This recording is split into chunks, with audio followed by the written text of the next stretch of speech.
Anyway, the time is now 9:08 a.m. This is a special meeting to continue our fiscal year 20 budget deliberations. Today is June 21st, 2019, calling the meeting to order.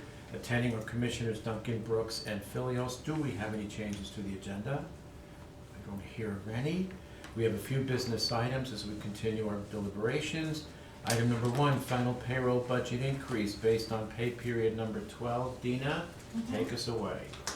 Okay, so I did send out an email talking about what the implications would be if we were to go with our pay period 12 increase. And I think generally the consensus is that we're gonna go with the wage study, either all in 1 year or in 2 years. So that was more for your information.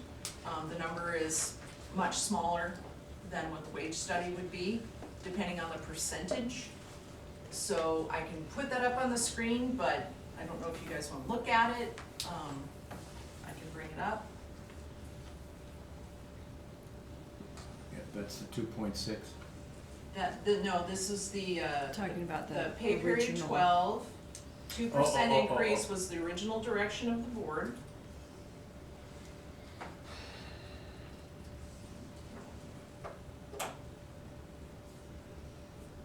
So if we were to go with business as usual, that's our 2% increase. That's for general pay plan and attorneys. Okay. So that's the peanut butter effect of just taking all wages at pay period 12. They're not sworn, they're not temps, they're not electeds, multiplying by 2% and then adding a load factor. And then of that amount, that would be part of the general government, and this would be solid waste. Okay. So that's just for the sake of completeness, given your direction at the beginning of our budget odyssey. So today is the longest day of the year, and to celebrate, we're having back-to-back budget meetings. So is everybody excited? Yeah. Thrilled. Thrilled to death. Okay, so now, what's the situation with the 2%? Because we made a decision on the fiscal 20 wage increase. Is the 2% coming out, or is that Yep. still in? That comes out? Oh, you're talking about the 2% of the wage study. So yes, so that's the number here I have on the agenda. Okay, okay. Let me make this, yeah, I think that we're conflating two different things. Yeah, we are, go ahead. So the 2% number, which is probably gonna move because we have 30, I think it's, Nancy, correct me if I'm wrong, 38 people Yes, that that's our still old need threshold, to have that. And Nancy P. did let me know this morning that I had taken a mathematical number, percentage to pull over the solid waste portion of this, and that's a little understated. So that number's gonna move a little bit as we refine it. But for right now, this is what we've plugged in as the wage study, if we do it all in 1 year. So let's look at our preliminary summary just to get a flavor of where we're at. Which I think is what we had, which I think is what we agreed to. Okay, so that's what I plugged in here. I have the cut and the keep next to each other. So all the changes so far are in. I've got a couple that I still need to run through. They're fairly small. We're still working through the travel cuts. Mhm. And so that second round of travel cuts haven't been plugged in yet, but it's not gonna be huge in proportion to our deficit here. Mhm. On this side of the ledger, given the keeps that are up on your keep pile here, up on the board, if, just in theory, if we were to go with the keep scenario, you could do this, you could wipe this out if you took $72.28 per month per employee for medical insurance increase. That would make that 0. But that's no cars. And that's no cars. So again, this is still just, this is a working kind of thing. We're still working with numbers. I will say just at the outset, because I like to cut to the punchline, just looking through and digging into the B budgets and everybody going in and scrubbing their travel, we really don't have much of a spending problem. We have a funding problem. And we know we have a funding problem because we've had, prior years where we just didn't fund enough. So we're gonna do the best we can to scrub those B budgets and glean as much savings as we can, but we're still looking at a very very big number, Mhm. a very big deficit. So we have guests here today. So I wanted to, for the sake of their time, we had asked Grant to come, and these orange items in capital are the question items.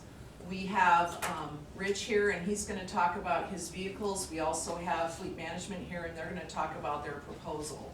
So depending upon how you want to order this, we could look at the Fleet Management list, and maybe that knocks out a few things, or we could start with IT. Looks like Grant's gonna be with us for a little while, so do you guys wanna start with Fleet Management? Leslie, preference? Either way, it doesn't matter, Grant. Let's do you start, want- let's start with IT. Okay, I've got, one person here that we could clear up one and he could be on his way that way. Is that Okay. Matt? Yeah. Okay. Actually, I'd rather go after you, because David Callahan wanted to be up. Oh, okay. So I just Like, sent we him a could text cover to the him. IT things. And is Let me know when you're ready for David. he on his way? I just sent him a text to come up. Okay, good, all right. okay, so these three items here are the IT questions. I've got Grant's name next to all three, but it sounds like this first one is David's. This is the, some system that will update, track it. And then these two asks here. So, take it away, Grant. Sure. Grant Kinsey, Network Administrator, for the record.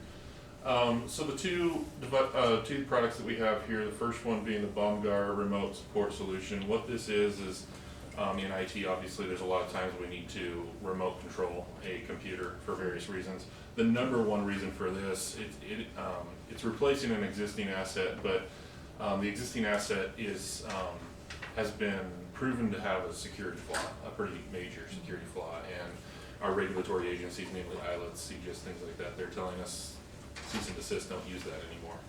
So what that's left us doing, where the biggest time crunches come from on that is when we have vendors working on systems, we've got myriads of systems provided by third-party vendors, and they come in to do maintenance and assist us with those.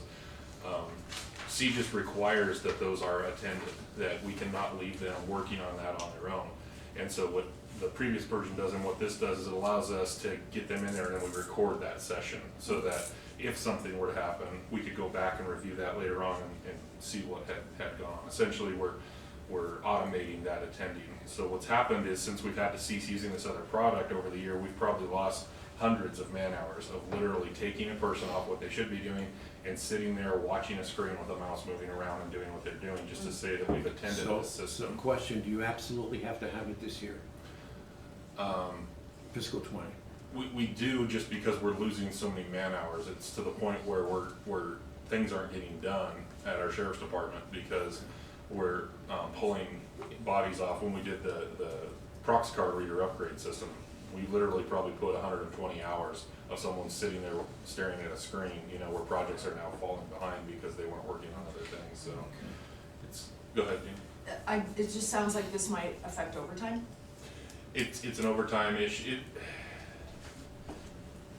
I don't know how much it's affected overtime as much as it's significantly delayed other projects that we have not been able to get to. Okay. Because we're trying to find linkages between technology and overtime. Gotcha. It's kind of a key theme. I wouldn't be able to say exactly how much overtime versus how much lost time has happened, but I would say there's at least been some. But probably loss of overtime, man hours, but- obviously. yeah. Okay. Yeah. Okay, thoughts? Leslie, leave it. Bill, your thoughts? Well, it sounds pretty important, so leave it for now, or I guess put it in our keep Okay, section. I'd like to leave it, but I don't want to because it's not,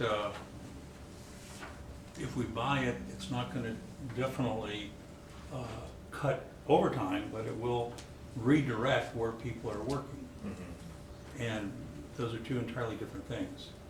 And this year is a thing where we're talking about things like body scanners, yes or no. Some very critical things, and saying in large part to many of them, no, we'll wait.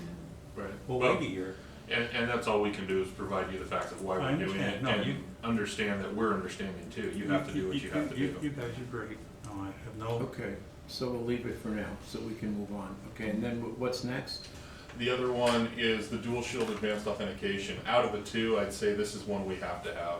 Okay. Again, I know you guys probably get tired of hearing about what these regulatory agencies make us do, but this one is pretty valid. I have to back up the security guys on this one. What it is, it's two-factor authentication. So we have our patrol officers out in the field with mobile devices that have a direct link back into our criminal justice database. The only thing standing between those individuals in that database right now is a single password, which passwords can become compromised. What two-factor authentication does is it adds another level of that. It brings something to the table, another thing that you have. So a password is something we know. Another factor is either something you have or something that you are, like biometric fingerprint. Anyway, we've elected to go with this because this is the product that works the best with our NetMotion solution, which is the main thing that connects the deputies while out in the field. We've gone through about a year's worth of analyzing. We found several others. Luckily, this is the cheapest solution, and it is the best one for NetMotion. Okay, so can we then cut out the one before, the remote support solution? Again, I can't advise you to cut it. All I can say is that, you know, the facts presenting why it's there, I do feel it's needed, but you have to draw the line somewhere. So out of the two, this one is definitely more important. So what does the remote support do? Is that just the ability to dial in and diagnose remotely? It's not just that, it's the ability to record that session of a vendor so that they can work unattended without doubling up resources, having one of our bodies sit in front of it while they're doing it. Basically, it's kind of like when we have someone working physically at the jail, we always have to have either a deputy or a maintenance person or someone escorting that person. It's an unfortunate loss of manpower, but it's the nature of the beast, and that's what this is doing just from a digital sense. Okay, Dina? So, like our 5-year plan for construction, in our assigned fund balance, we do have $600,000 that we normally assign for IT items, IT capital items. So, we could use, and we have in the past, we can use Fund assigned balance? fund balance to cover these things. Now, it's 600,000, that's a lot of money set aside, but that's pretty normal because this is to keep our systems going, keeping our computers current, Makes that sense. kind of thing. What I'm hearing is that we're getting a lot of bang for the buck for these two purchases, and it is saving manpower. So something to consider, the money is there in assigned fund balance that was set aside for IT, so something to consider. Okay, Ongoing costs? There is an ongoing cost related to these. It will not be in year one. It would start next year, so, you So can. this But is- were we already doing ongoing costs for the previous? There was, one of them, the remote support one, the first one there had an ongoing cost that would get, I believe they're pretty equivalent. The second one being a new, we haven't done two-factor authentication before, so it'll become a base increase, in following fiscal years. It should be 10% or less of what the original cost was. Okay. So maybe 20. Without being an IT person, I really appreciate it when anybody speaking for department or for or against these various line items comes in and says, here are two, and given these two, I would pick this one. And that really helps me a lot, have a lot of faith in what a person is saying, and an appreciation for your understanding where we're at budget-wise this year. so keep it per Dina's recommendation for And, balance? and is there an issue with taking it out of that set-aside fund balance? No, we're under that. I believe when we looked at our total capital expenditures this year, we were under our normal, we have that capital project or plan that we Yes. try to adhere to, and I believe we're at 463 annually is that target. That's our normal average, Right. so. But we put in 6, Yeah, just, so- just because. Yes. So we're quite a bit under that if you're wanting to go into fund balance. Okay, so I would be fine with taking those two items out of the 600 in fund balance. Bill? The two items being the, The Where it says ask remote okay. support and the These dual two. shield. The 25 and the 20. I thought he said one of them that you really needed. Yeah, the two that we just discussed are the 25 and the 20. The 20 is the one, if you had to tell me you're only getting one of these, the 20 is the one that's absolutely critical, so that we don't get. But the some thing is, sanctions they've put got on. enough money in the assigned In the fund assigned fund that they balance, can I do both. understand that. Okay. Okay, do it. Alright, so. Pardon me, Mark.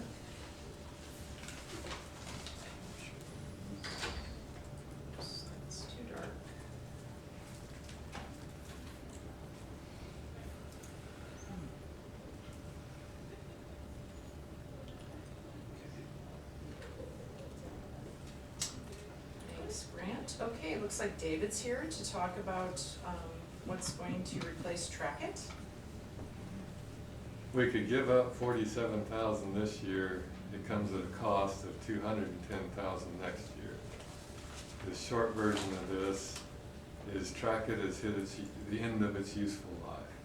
You may recall Trackit is our lifeblood where everything goes. Everything that my staff does is processed and kept in Trackit. Trackit has had some problems that we can't fix. And at some point, we will have to just give up, so it's really a matter of when. My suggestion is now would be a good time to plan for next year. So, I'm sorry, Matt, go ahead. So the 47.5 was to upgrade to a new version of Trackit, but that will not solve all the issues that we're having.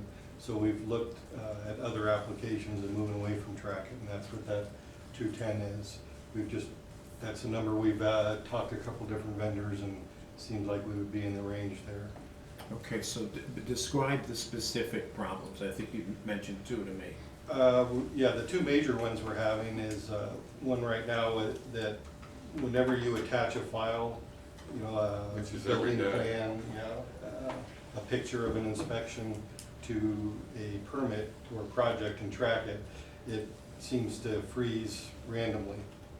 There's some people it's happening 4 or 5 times. A project. A project, and then several times of that a day, and each time it takes a couple minutes for Trackit to reset and then to get back in, and it can happen, like I said, in one time it could do it two, 3, 4 times in a row, and then the 6th time it works.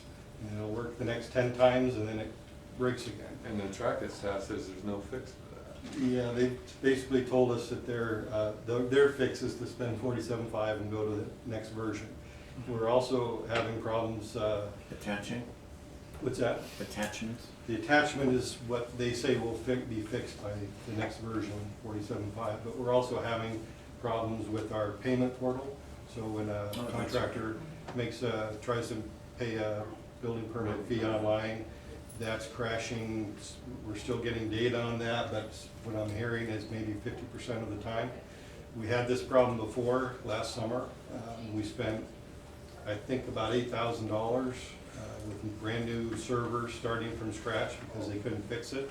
It was running for a while. Now we're back to the same problem. So we're just seeing more and more issues that they're unable to fix, and the software doesn't do everything that they We'd like it to do. It's Like- not nearly as intuitive. Well, you gotta remember, it's what, 12, 15 years old?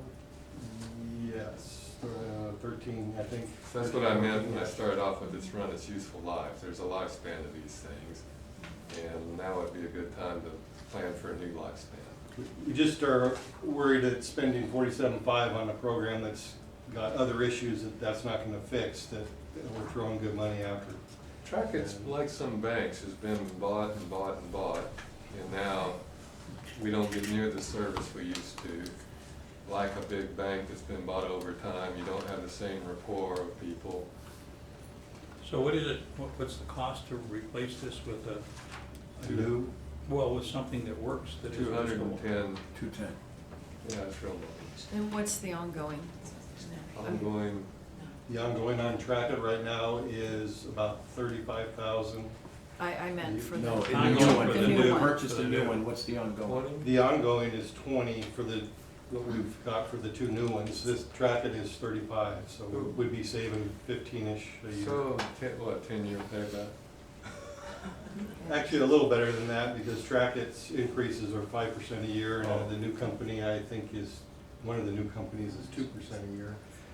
And of course, that doesn't take into account all the staff time and the public's Yeah, frustration with, right, having to call us and say. So basically, bottom line is we say 47.5 plus approximately 15,000 on an annual basis in recurring, 20 versus 35, right? Right. But what I'm hearing from you, and this is what counts, this is what is more important to me than people saying, well, it'd be nice to have, or we could enhance this or that. What you're telling me is you have a failing system.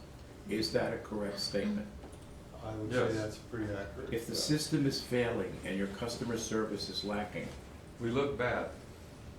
On both ends. On both ends. Yes, From in your office, it's And, failing, and yes. to the customers, yes. it's failing, the taxpayers. we look in that. Because you are when this happens. Okay, so we basically, we drop the 47.5 and we pick up, 162,500 would be, if Here you you, well, go. you would Rough keep, numbers. yeah, I mean, you drop the 47.5, but 210 would take its place, which is a net gain of 162.5. I am in favor of that, but we're not gonna be cutting the budget by doing this over. no, but that's Well, what, This is I know, why I I said, know. you know, it's not through any fault of anyone's, we haven't been funding appropriately. It is yeah, It you're is you're what it absolutely is. right, and I think that's why we're increasingly, at least for this budget cycle, gonna have to be looking at fund balance for those capital items that we choose to Right. keep. And again, like Grant said, this year, he's probably not gonna use all of his 600 for this year, so, again, this might be an investment, and we did talk to community development about staffing. If the software is working properly, it sounds like people could be more efficient as Yeah. well and be Right. able to handle these large Precisely. workloads. So, am I hearing that you want to increase this to 210? Go ahead, Matt, you wanna add I something? would love for that to happen. I will say that realistically, Yeah. even if you approve that money this year, that project is gonna take 2 years to do. We've got a lot of work internally to do to document our processes, to put out an RFP, and there's a process to do data conversion and all of that. So then when would we actually make the purchase? My guess would be. 21? 21. Okay. So then what do you want us to do with that figure?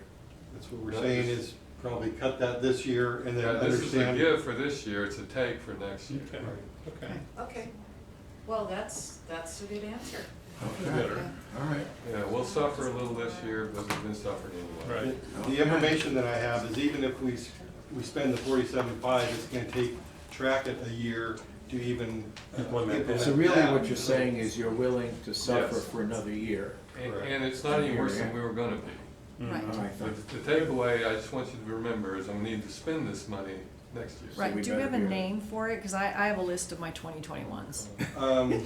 Well, we'd have to go out to an RFP. We Oh, don't have okay. a specific product. We've just looked at several to get an idea of what's out there. So I'll just say CD software. Yeah, there we go. Yeah, that'll That work. makes sense. Good move. Are we okay? Are we done? Yeah, I feel better. Okay. Okay, thank you. See you. Thank you, Matt. Thank you, David. Thanks, everyone. All right, happy Friday. Happy Friday. All right. So where are we? So, Rich is in to talk about a few things. Some are vehicle related, and one is a new program related, so, we'll start with the new program, and then when we bring up vehicles, then fleet management can also chime All right, in. So, there we are. So what's first? let's talk about the new program. Mobile assessor? Yep, mobile assessment. Okay. When I first brought this up to you, I indicated to you that Spokane County was in the process of going to this software. Converting? I did actually was not physically able to speak to the assessor. However, we did enough voicemail exchanges that we were able to convey to each other that they are going to mobile assessor. They're implementing in November of this year, okay? So, which is a good thing for us because they're right next door. The justification for the fee or for the need for this program is that the time savings that we would have and the production that we would have with my appraisers out in the field would be tremendous, because this program allows us to do everything out in the field. It takes our software, our current software, ProVal, and hooks right into it, and so we're able to alter sketches, actually do value calculations, take a photo using iPad, and it's a robust program that's definitely a time saver for us, And with the amount of growth that the county has gone through, we either need to do it using technology or we're gonna throw more people at it. Right. So you sold me on it the first time you Okay. explained it last month. Okay. So it's just a payment issue, it's just a Yeah. funding issue. Fund 46? 146. So I am going to jump over to Yep. the schedule that you have that's laminated, Mhm. that has fund balance on it. So, Fund 46 is our reval budget. And as you can see that there's a significant dollar amount in Fund 46 that's in fund balance for a reval. By Idaho statute, we are required to levy for revaluation, okay? And so our proposal is to use Fund 46, our fund balance, to fund this, the fee for this program. Mhm. And so it wouldn't be coming out of our general funds or, Sure. Tax. needed anticipated funds, so. Right. With that also stated, I'll move forward to our vehicles, because I think our vehicles could also be funded out of Fund 46. So Good. that would take those two vehicles off. And then I'm also recommending, because we work very close with the surveyor, and the surveyor does do a significant amount of work for us as far as plat reviews. I believe we can technically utilize his services under revaluation, so we would also fund his vehicle out of Fund 46. So we would take those three vehicles, again, out of our funding, plus that program out of our funding, and we would still have a fund balance remaining. A significant fund You balance, so still that's have- good. yeah, you still have So revenue. ongoing for your mobile assessor, ongoing, because I don't think your ongoing's Recurring gonna come costs. out of your fund Right. balance. Well, ongoing is about 28,000 a year, ongoing. And connected, aren't, no, the iPads, aren't those, isn't there an ask for iPads? Yeah, the dollar amount that we submitted, I believe, also included the iPads, And so, would that go to fund balance also? yeah, the whole thing. Okay. will go to fund balance, Yeah. yeah. I know it is, but I want to make sure. But for where it's all- 2021, you will have 28,000 more. Right, and then, but our revaluation fund that we've been placed, that has been building up should cover that cost. Okay. I Okay, believe. good. Okay, and then also, hold on. Mhm. The surveyor also had a desperate need for 2 pieces of equipment. Correct. And, shoot, there was one more thing I was thinking. Well, let's deal with those first. Yeah, So is that something that can be covered under here too, or not quite? to be honest, I would actually have to do a little bit more research on that, because, Okay. again, that's, I believe so, but I would really We wanna. could flag it. I would really want to make sure that that is something that we could, that his, I think it's his total station that's Okay. used in the actual surveying. I would have to double check to make sure that that would qualify under reval. Okay, perfect, if you can let us know about those Yep. 2 items, and So then, you're moving those, Dina, to 46? Yes, so the used vehicles here, the new program that was on the other page, Mm-hmm. The 150. this guy, Uh-huh. okay? And then also, just for reference, I couldn't find my other sheet, but it's on here too. You can see the revaluation fund and the restricted fund balances is at 611,301. mhm, Yeah. The other thing to consider too is because county assistants funded all their operations, that freed up money into the general fund. As far as reval goes, the cost of that vehicle for surveyor could just be a reduction of budget in the reval where fund balance pays for part of operations. And then that would reduce that, so then that could be paid for in the other fund. So depending upon either moving the vehicle into reval, or if we had to leave it up in surveyor, we could cover the costs through that fund balance offset. Okay. so, yeah, just get back to us, let us know. Okay, Absolutely. Okay, so you're making some immediate adjustments, right, Dina? right, so this one's okay. And then we'll go back to capital. Thanks, Greg. Thanks, Grant. Thanks, Grant. Thanks, Everything. Grant. Say yes.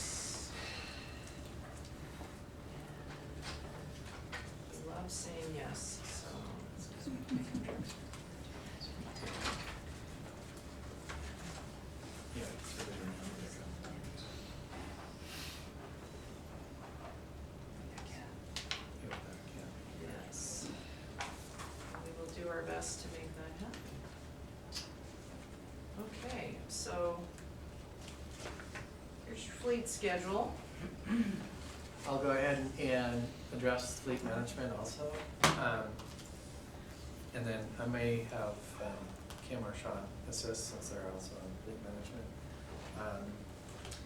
So with that, because the surveyor is the first one up there, we could probably, as far as fleet management, we were looking at that, that vehicle with going through fleet management. The cost, the recommended cost up there is the $29,737. That would be for a brand new pickup with canopy, a four-wheel drive pickup with canopy. And so we're recommending, even though when we placed it, when the assessor's office placed it in the budget, we said 25 for a used vehicle, but for 29,000 we can get a brand new one with warranty and stuff. So I think that's what fleet management was looking at, is to actually go to that. At the airport, airport is requesting again $25,000 for a pickup, and basically following the same thought process as the $29,000 or the $30,000 covering that need for the new pickup. And under Parks and Waterways, I believe his request for it's a, I want to say a specialty vehicle, but it's not real. It's one that's I think an F-250 or I think it's a service body. F-350 Service body. Service body. So a little bit more expensive. He's at requesting that under fund balance, and fleet management was saying yes, that's something that we would highly recommend. His replacement for that would go to, the vehicle that would replace would go to Noxious Weeds, replacing another pickup that would then go to building and grounds to be used for building or grounds maintenance. And then the old 1991 Chevy C2500 would either stay in building and grounds because it's so nice looking, or go to salvage. I think it's been determined it's gonna go to salvage. Maybe a planter. And then again, Let's wrap it like Bill did. yeah. Do something. And then the assessor would be releasing the 2004 Honda Pilot that has 160,000 miles. Again, we could trickle it down or salvage it. And then the 2006 Subaru Forester only has 86,000 miles. So again, that's definitely something that could trickle down or move into some kind of a pool vehicle. It is a stick shift. So millennials may not be able to. That's right. They may not even know what it is. That's what That I was my line. If you can't sell it, give it What's to me, that that's third what I page? drive. So that's what the assessor is recommending, is to get rid of those two or to trickle those down. You're right, millennials can't drive. We can go. We also have just more food for thought there. In community development, Yes. we found two vehicles. They're 2008 Nissan Frontiers. One has 204,000 miles. One has 173,000 miles. The one with 173,000 miles is in poor condition and is unreliable. Okay. So those will either have to be part of trickle down, either through the sheriff's department or through any of the vehicles we have up here. Right. I was thinking, I know it's a stick, but if we could find somebody in CD that can drive a stick, that Subaru Forester might work out really well for them, because they have the Nissans now, and pretty much everything they have is in the cab, so it's pretty tight. They have their laptop and all their stuff. This, you know, I have a Forester, you can roll the seat down, I think. So if we could talk to David, maybe I'll talk to him and see if he has somebody that can drive the stick. We could trickle that one right Okay. down, and that would get that 204,000 mileage one off to salvage. Okay. And then, Dina, what do we need to do? Do we need to talk to Steven, who I don't think he's here this week, He's not going home. to get that pickup out of their fund balance? Yeah, I mean, you can authorize it. We've taken the paint truck out of there. He still has ample fund balance from that Forest Service project he did last year. He built up his fund balance. So if you were good with funding that, we can go ahead and fund that. You mean the paint vehicle?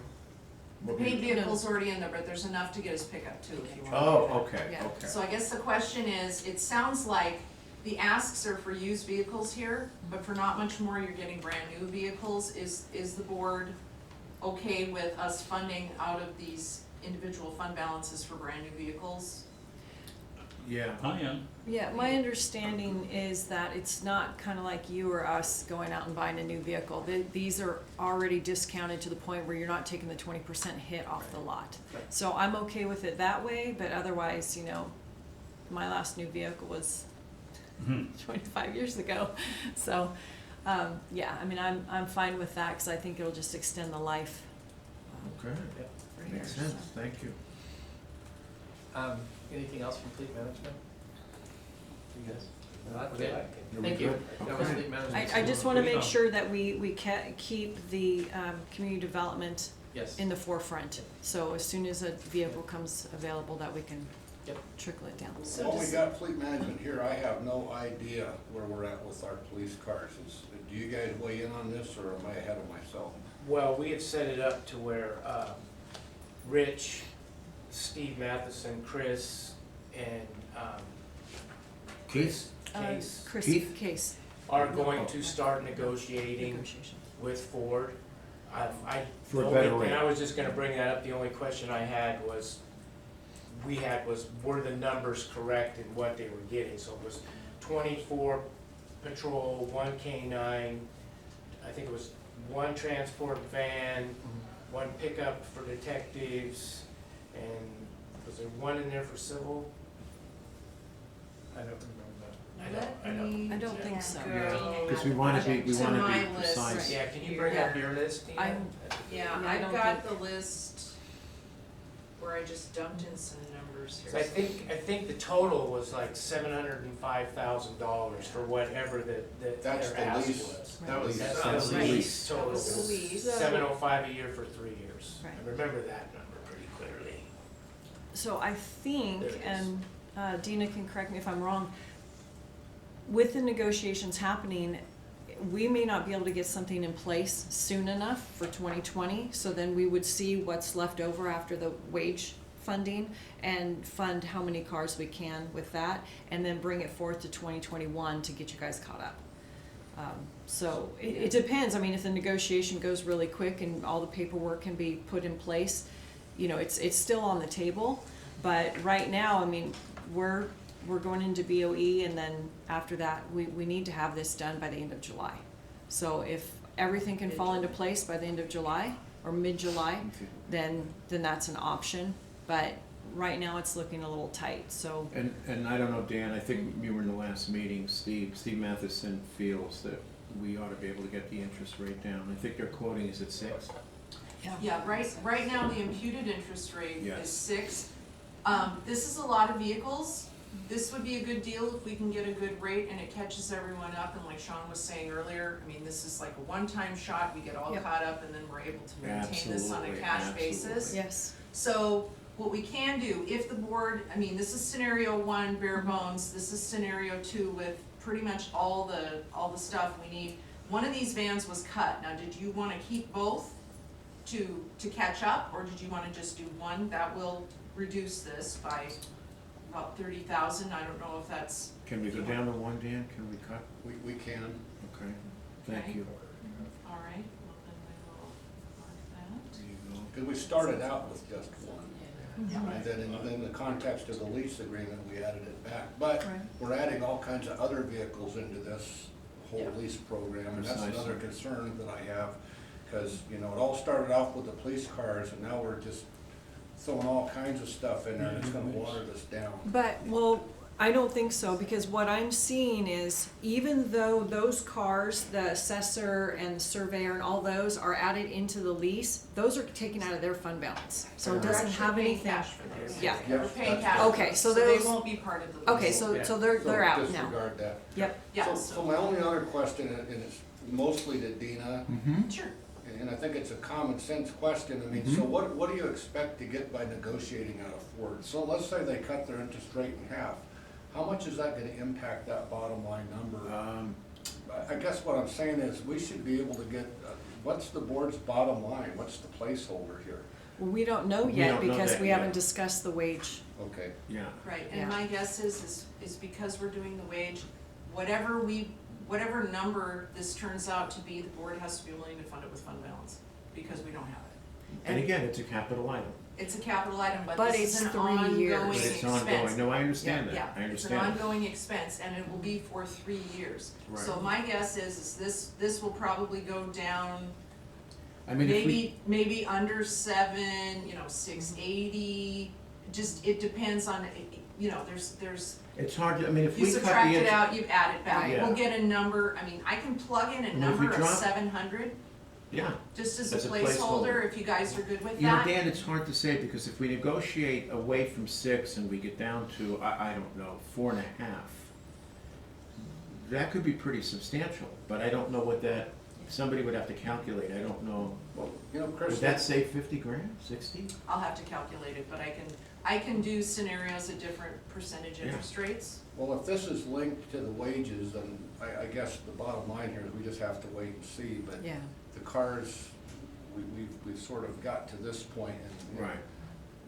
And I think what we're seeing repeatedly is if we're trying to hold to the which we made a decision the other day at the 2.6 for the wage distribution, so really almost everything else has to revolve around that. Hence the cuts that Michelle was working on with travel and whatnot, and I appreciate it because just about everybody has made cuts, and the only people that haven't they were actually coming in with reduced B budgets anyway, and I mean reduced even versus 19, so go ahead. So we can put in a placeholder, so bottom line is, if we come in at 700, that's Yeah. 700 for 3 years, Yeah, that's fine. okay? If we do the wage study, that means that probably this year and next year, it would have to come out of fund balance, that's 1.4 million. Mhm. Right now, with the building, you're down to about 4 million. Mhm. So we'll have to hope that some money comes back, I did do some calculations on that, and we can talk about that. But I'm thinking, if the board has an appetite to fund vehicles, like Leslie said, we're either gonna go with the lease and we'll have about 700, but it'll probably be a little bit less. It'll come out of fund balance. If we do cash, this would get us maybe 7 car, or maybe 10 cars. 75,000. At 75,000 a pop, probably 9. 8 cars. Yeah, 8 or 9 cars, Yeah. cash. And that So, doesn't take us anywhere close to where we need to And be. you Right, know- but we're still trying to get you caught up by Right. 2021. The beauty of the lease is that not only are we getting a greater number of vehicles, but from what I hear, the average mileage that's being put on an individual vehicle is really no more than a civilian puts on.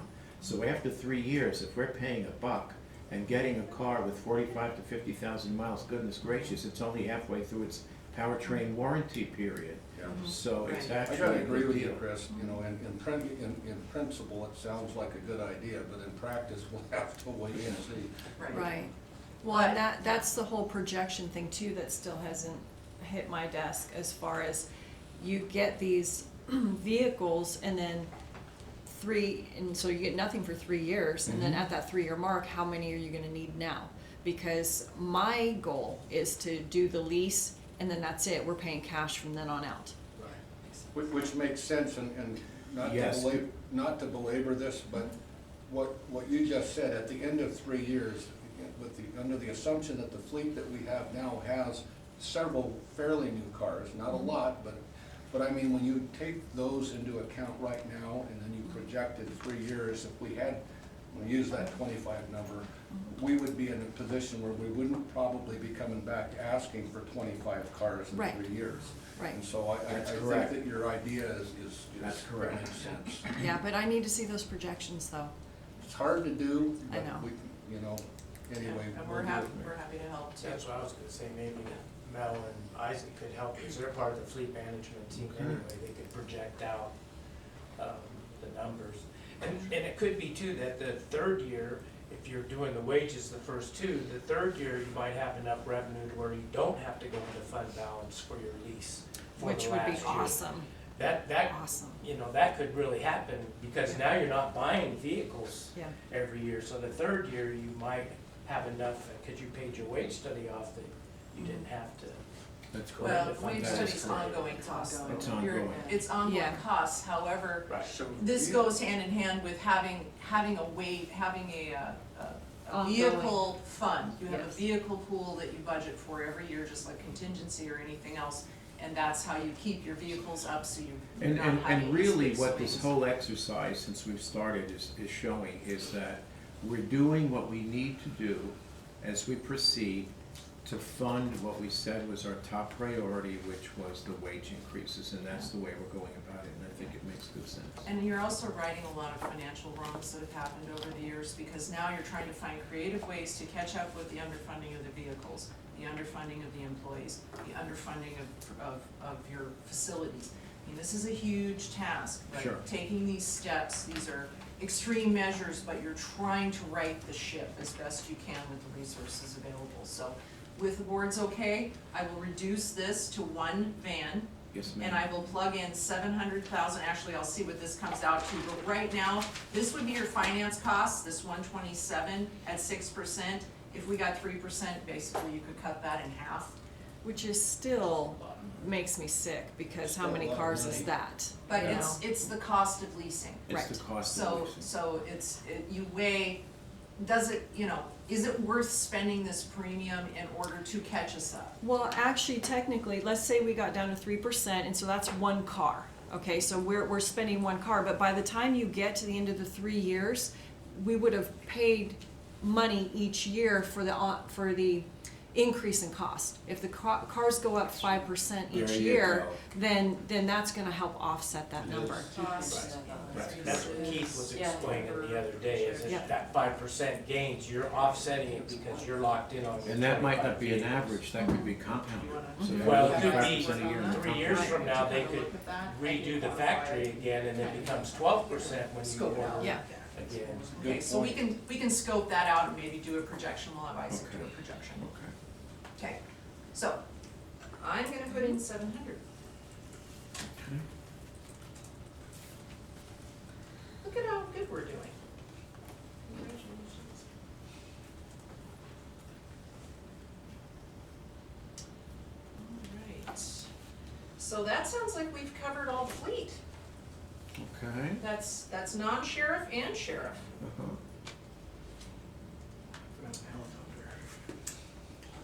Dan, if we could pull this off, I know charity starts at home, but if you had an animal control truck or something that you could trickle down to CD to get rid of that other one, it would be appreciated by them. Sure, and, if we would, but the only thing I would have to tell you about the animal control trucks is they're the highest mileage vehicles. Yeah, or something similar to Oh, because that. they're always, Any- they're always anything- running. They're going all over the place. Anything four-wheel or all-wheel drive, where it's got a little bit of room for their equipment and Yeah. that, No, we, Wouldn't even have to be a pickup, yep. right. just So, something that and, we could and get. to that point, I mean, there will be trickle down in the form of all-wheel drive, Yeah. Ford Explorers, to, I don't know how many, but that should help some of this, and we're not talking about cars that are trash. And they're in the 100,000 mile range probably, but That's still 100,000 That's less than what 100,000 they're less driving, than what they're driving now, so. and I'm sure they would appreciate it. For the throw in the record, light and community sirens for development, free. go ahead. What's Community that? development did not reach out to us. No. Right. We just We noticed found it, it. and we reached out to them, and when I called, they're mechanically failing out in the field. So I just didn't want you to think that they No. contacted us. No, We they just brought it noticed forward it. to us. Oh, They brought it okay. forward in the beginning of the budget. And you said. and- well, I don't remember what we said at the time. It's just always been in the back of my mind that I'd hope to trickle down something. Yeah, Ford Explorer would Yeah, Yeah. and work, they would work fine. I'm just saying that, in what I envision is I don't know, Ben, I mean, I'm thinking that the cars that would trickle down would be in that 100,000 mile range, but they would be decent vehicles. Yeah, 100 to 110 probably, but they'd be in Better decent than the shape. 204 and one in. Well, and the thing is if the vehicles are failing, that impacts the mechanic shop as well. Yeah. Well, that impacts your shop. Yeah, Right, That's a that good point. impacts our shop, I mean, there's no Yeah, it's sense. workload. Well, it's a workload issue. If you've got a POS vehicle, might as well get rid of it. And, you know, it just saves the time and aggravation for everybody. Can we put that in the minutes? It's in there. That's why I abbreviated it. That's why I abbreviated it. So, you want me to talk turkey here? We'll just talk lunch, okay? So- Well, then you get to the point where I've had those conversations with Will on other vehicles. Sean, it's gonna cost you $700 to fix this vehicle, and you're not gonna get $300 for this at auction. Right. Yeah. So, yeah. Yeah, the value is less than the cost to repair it, so. Okay. So with the board's okay, do you want, for the planter level vehicles, do you want those to be surplused out? Shall we have fleet management go forward and surplus out the dead vehicles? POS, it's technical. Well, I mean, they have What's to be your replaced recommendation? first, right? Yeah. But that's something that we're gonna try to trickle down and eventually dispose of. Sure. Okay, Yeah, we can track that. okay, yeah, okay, just for our fixed assets department, just clear direction. All right, thank you.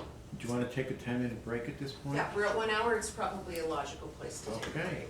Awesome. So we will recess. It is almost 10 o'clock. We'll recess until 10:10. Thank you. What does POS mean?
I'll take them into consideration. Not sure I'm gonna follow through. Okay, I'm the culprit, we're late. Anyway, so, right. Okay. Oh, okay, so it's now, I'm sorry, 10:14. We're resuming our fiscal year 20 budget deliberations. Dina? Thank you, Commissioner. Welcome back, everyone, for the second half of our budget party. So we have some items that we wanted to cover. And then what I'm thinking is, if we get done early, we would break for lunch and the auditor would go back and try to plug in as much of these changes as we can, and then we come back at 1, look at where we're at, and then maybe we take some time together and look at all of these items, because it's nice to see the visual, and maybe go through and put your initials on which ones, if you had a preference that you would want to keep. And then that way, because after these meetings today, we're gonna have a little bit of break, because you guys are gonna be going into BOE. Wanna kind of keep things rolling. If I know what your priorities are up here, besides the wage study, if we were to make it happen, what that allows me to do is put together different scenarios, and then I can send that out to our budget dream team, and we can keep the ball rolling while you're in BOE. And then when we come back, we'll have winnowed down some definite ideas of where we wanna go. We get our medical number, and then we're done. Fair enough. So if that sounds good, I'm just gonna kick it off and say, Commissioner Duncan had some information on the HARBS board. So, Yeah. well, actually, good and bad, I gotta get back to my 2021 list. Okay. They are not going to do the replacements or rebuilds for 2020. They say that they're gonna last one more year, and so it will come forward in 2021 to replace those. So, So I gotta that make one's that. done. And Yes. before I forget, Leslie, you wanted to go over the keeps. You wanna do that this afternoon, as Dina suggests, or how do you want? Yeah, we can do that. I mean, there's a little bit more, I got a little bit more. Oh, okay, go ahead. Going on, but I want to go back to HARS. They have presented their budget to the HARS board yesterday. We are 1%. Nancy Pluff is going to tell us what our, what the increase is going to be for us. Do you want them to come in and present to us? You want, I don't, I'll leave it to you. Okay. You're closer to all right, it. when What I do you get think? Nancy's numbers, then I'll determine Okay. if they should come in, but I don't think so. I mean, a lot of their costs are set. I mean, chlorine is what it is. You gotta have so much, you gotta have Yeah, so much of this, absolutely. and so, yeah. Yep, we'll leave it with you. And we're Absolutely. 1% of their budget, so, okay? Great. Go right So, ahead. did you want to talk about community support, Commissioner Duncan? Well, I have a question. We are asking our department heads and our elected officials to slim down. Mhm. And I think some of our community partners need to be looked at as well. And the Heritage Health one is an odd one to me. It says that they've asked for 65 and gotten 65, but then last year it looks like they were only approved for 35. Nope. So that's what 19 actual says. So That's what's in our budget for them. yeah, and Heritage Health in here said that they're doing very well, and what we gave them last year is fine. You know, I mean, he gave across that every bit helps, but they're doing pretty well. Is that So- what we gave them last year, actually? That's what I'm 35? seeing. That's what I'm seeing. I can validate that. Would you? I mean, if it's 35, great, but just to the, you know, So if I verified that, then you'd be okay with dropping that to 35? if that, yes. Okay. If in fact that's what we did in 19, it strikes me as a little odd, but you might be right. Yeah. And then University of Idaho Extension. I don't have a lot of history on that. I know that they do like the Master Gardener program, but what is it that? They Okay. do that's so important. Yeah. Yeah. I have that question. No, they do more than that. They've got the Master Gardener program, they run 4-H, there are a lot of other programs. I met with Charlotte yesterday, And I said, look, it doesn't look like you're gonna get the increase, and I hadn't even noticed. Did we already take it down? We cut everything back to FY19 levels Yeah. at this point. Yeah, and I'm fine with that. In fact, I basically told her that she was gonna probably be held at the 19 level.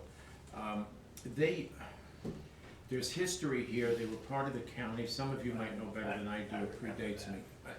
Yeah, they were originally part of the county, and they were on the county's payroll. On the county's payroll, and we took them And off. we took them off, and now the U of I pays for them, they pay for their benefits, and then I haven't seen the MOU for a while, but my understanding is then we provide them with That's a place to conduct their business and maintenance of that facility, security, et cetera, and then whatever the board decides to. And they have been, Businesses. they basically run all the U of I extension programs up in essentially the northern part of the county. And And as you- of their total budget, the Idaho extension, what percent or approximate percent is our contribution? That's a good question. It's this plus the building, right? So this Yeah, is, they have- this is they have cash space- over and they have above the space in the space elections and the office. maintenance. Right, what's their budget though? Their total budget? Yeah, yeah. I don't know. You want me to bring her in? Well, I'd like to know, I mean, are we? I can have her come in if you like. Well, and I mean, I'm fine with you just getting the information and emailing it Yeah, to us. that's fine. Yeah. I can do Because that. she already came in once. I know and she did, Yeah. I know she did. I'll do Yeah. that. What's hard is this is a process, and when you first meet with the people, you don't know what questions you're gonna have. And then we get into the process, and then the questions And then come other up, people and come so, up with other questions. you know, like, I mean, I appreciate Rich going over his mobile assessor again today, but we already, I mean, Right, I and was you done can with see, that, so. and if you look at the trend, we had them at 142, whatever it was, several Mhm. years ago, Yeah. took them up, took it back down, and Mhm. held them Mhm. steady. Yeah. Right. But as the county looks at a very tight budget year and also space constraints, I mean, we're giving Yeah. away space for free and straining for Right, space and by the way- ourselves. Exactly, and the point that she made to me yesterday was the reason they asked for the increase was the increase in their health insurance premiums, and I said, well, join the club, so we took it Yeah. out. Yeah. Okay. Yeah. Okay, So that's hard. so is that something, Chris, that you would follow up on? Yeah, I'll follow it up. Okay. All right, so then, Jobs Plus, the reason why I would look at reducing that is for two reasons. Number one, Jenny said that they have, they've gotten several, not just one, but several more partners on board. Mhm. And I just hear over and over again how much our community is saying we're growing too fast, but yet we're paying a private business to continually look for businesses to come here and to help us grow. So for me, taking a year off, I mean, to me, that seems reasonable, but I know that that's your Oh, yeah, your pet. I would, it is my pet because, and you're right, people say growth is a problem, you're right. But it's a bigger problem when the majority of the transplants are not generating the jobs. And so I'm all for keeping the 50 grand. In fact, we have a meeting on Monday. There's a company that's right now hot to trot. They've been looking at us for a while. It's gonna be at least 100 new jobs. And they need a decision from us within the next couple of weeks. I'm all for public-private partnerships, even NEL, National Engineering Lab, down in Idaho, ARCO, I guess it is, does that with cell phones and the refurbishment of cell phones, so, and they're doing a good job, and I think this is really all about economic growth, and we took them up 2 years ago, and I'd like to keep it there. So my issue is they're gonna bring 100 jobs here, but we're having trouble finding people to fill county jobs. And private industry is having trouble. We've had nursing shortages. So just bringing more jobs here, to me, is not really helpful this year. But that's, you know, that's how I feel. I mean, I would take them down to 0. I would be willing to maybe just say 20,000 to keep, you know, to do a compromise. But otherwise, I mean, to me, it's just not this year. I'm really trying to get employee wages up. I'm really trying to get some cars, and that's where I'm at.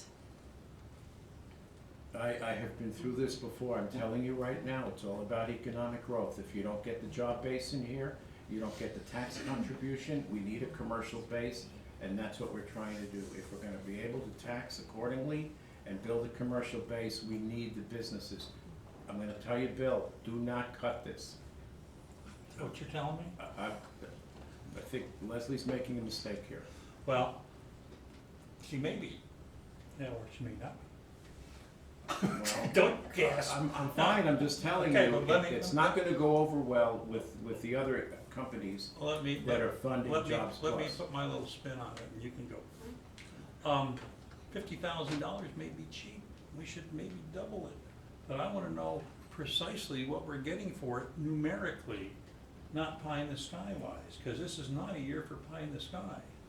And I don't know how many new jobs that Jobs Plus has actually brought in, or companies, to Kootenai County. We have the plan, she distributes it every year. Plans are We one have thing. copies of it. I want results. No, the results are there, they're in the plan. I didn't see any hardcore. Oh, I can give you that. What I heard was, we're talking with this one, we're talking with this one, we're talking with this one.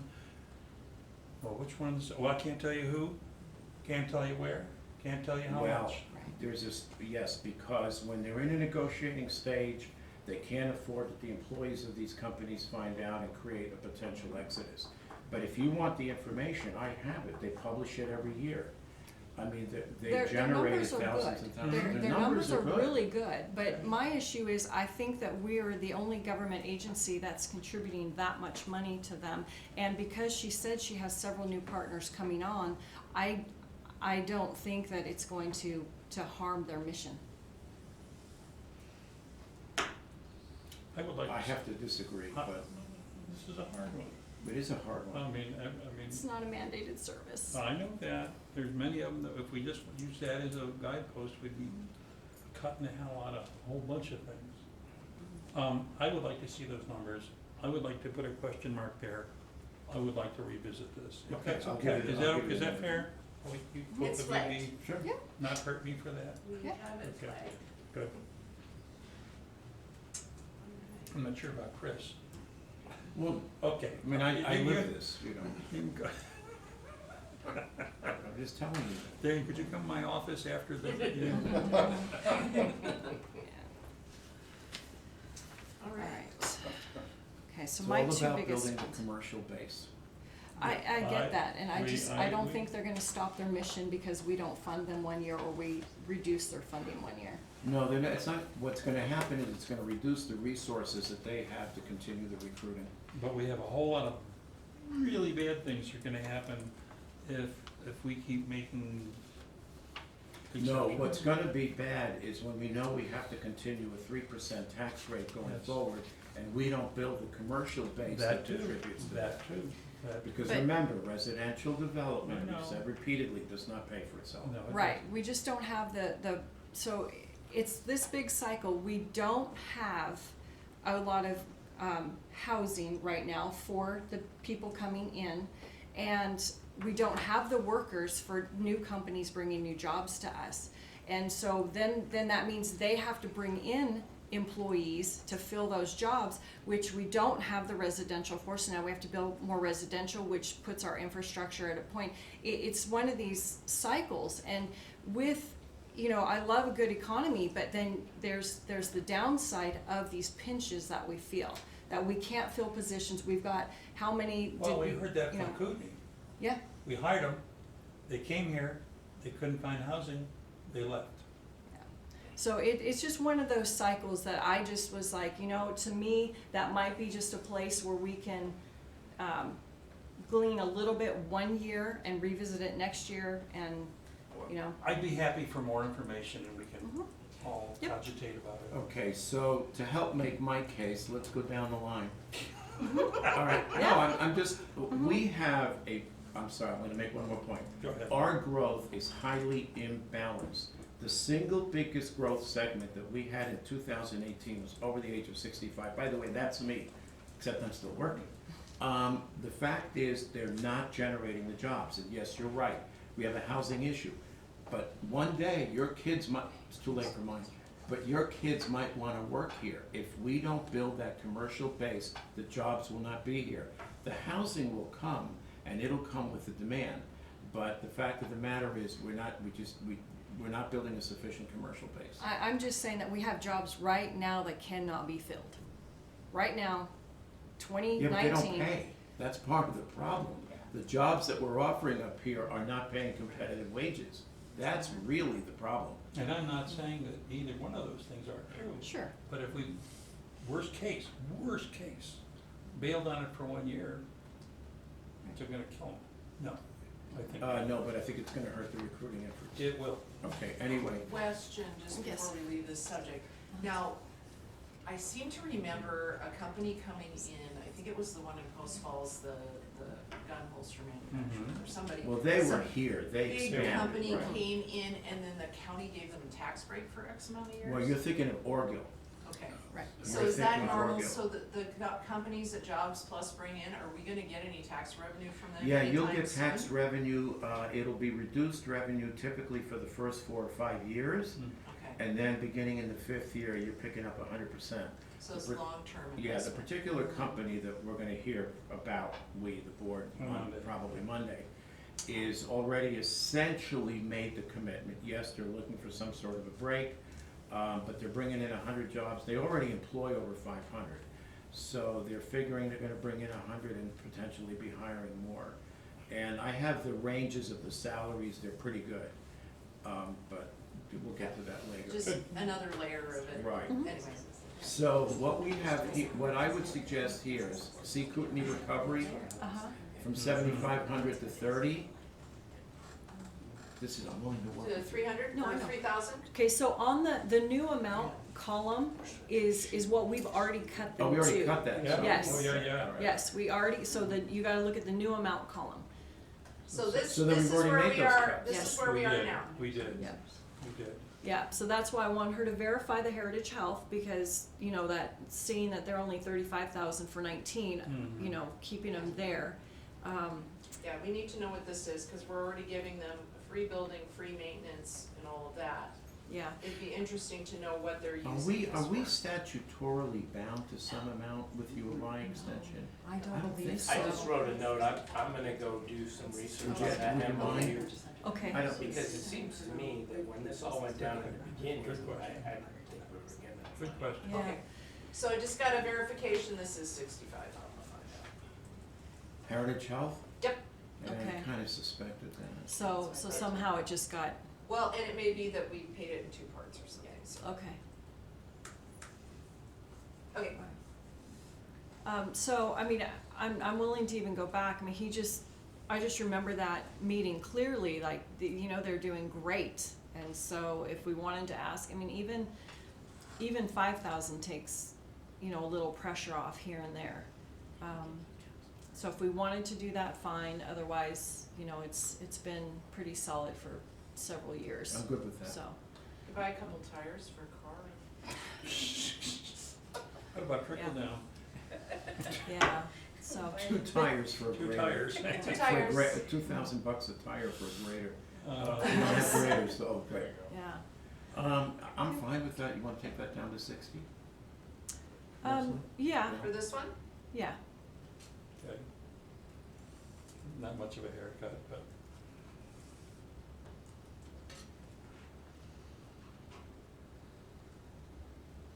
Well, you want to go further? Well, no,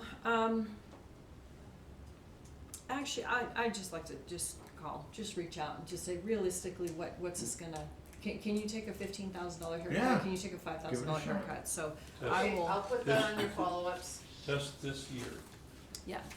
Well, I can't, I mean, No, but we Yeah, know, we each know we year- need it this year. yes, and for me, each year stands on its own, so I don't want To make a anybody commitment for next spending. year. Well, and I don't want anybody spending all their budget at the end of the year because Right, they're afraid they right, won't get it next right, year. right. I like to look at everything year Agreed. by year. Fair enough. So, Agreed. okay, I'm gonna call Heritage. Okay, and this will be on my recap email too. That's good, Okay. that's good. Yep. Thank you. Okay. All right, so, Chris, you're gonna follow up with U of I? Yes. Okay, we'll find out what's in And that Sean's dollar going to do amount. something too. Yeah, I'll get the MOU. Okay,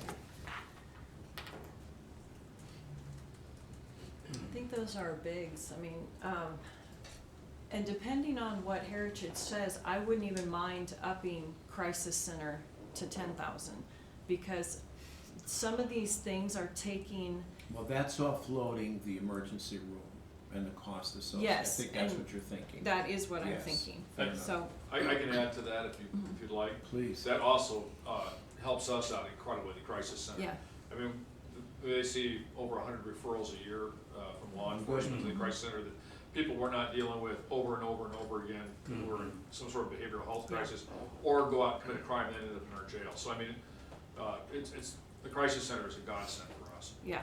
So but that was my thought all Yeah. along, And- so, And Jim's office in New Helps York. us too. yeah. Yeah. So I think that's money well spent. Right. Enough. So do you wanna It's a put very that small back part at of their 10? budget. I wanna talk to Heritage Health first. If there's room for them, then I would be willing to put that money to crisis, because it helps two of our electeds. So, trying to, On that same thought process, at the Safe Passage Women's Center, let me preface this by saying I'm on the board, okay? So I have a dog in that full fight. disclosure, But with the Idaho Supreme Court just overruled, what's the right word, man? They just made a Make new case decision law. on misdemeanors. I know exactly what you're talking about. Yes, on misdemeanors that are not committed in the In presence of an presence. officer. We used to have several exclusions to that, domestic violence, DUIs, but in particular, domestic violence, we're gonna find now is that our deputies aren't going to be able to make the arrests that they used to make at those scenes. And Safe Passage is gonna end up being called upon more often for taxi rides for victims. You're right. To shelter, women and children. So what are you suggesting? Give them some more money. So I'm willing to make that swap. If Heritage can take that, I'm willing to do that, because that is a serious issue. Because so now it's down to a citizen arrest. That you can still take. Which just doesn't happen. Right, which you don't want to happen in a domestic violence situation, because No. that just fuels the whole That's thing. right. So, And the big cost to them is going to be sheltering and taxi rides, and they're willing to come out anytime. And so if we could give them What would you suggest? another grand, what's the grand in the context? Another of- 1,000? Yeah. yeah. So I'll look at all those things and try to, make them, I'd do that regardless. Sorry, you wanna go to 2,500? And you know what, That's fine. as a suggestion, Leslie, with Heritage Health, Mhm. give them a number and see what they do. Okay, What is it, 60? I suggest 45 or 50 and see what happens. yeah, And this is voluntary. I know. This is what the county can give this year, and this is a unique year. Do 1,000, and see, more for and, Safe Passage. and this is why I Thank really you. wanna focus on, Idaho Extension, because you've got Heritage Health that's providing a service to low-income people. You have, Safe Passage, and you have North Idaho Crisis Center.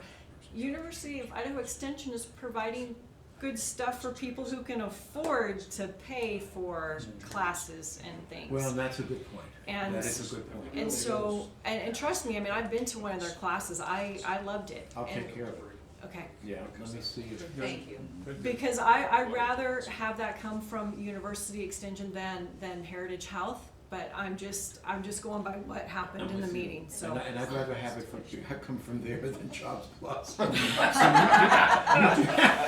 gave me an incentive. Now there's motivation. Back to Jobs Okay. Plus. Okay, so It's we'll revisit this, but Okay. this, Don't you love this horse trading? No, but actually what this is doing is, Clarifying. when your belt is tight, it forces you to really think about your priorities. And I Right, think right. this is good. The county has had the luxury of fund balance for a lot of years, and I think this year we're really focusing on what's important. So, Yeah. that's good. All right, Okay, keep going. Okay. notes made.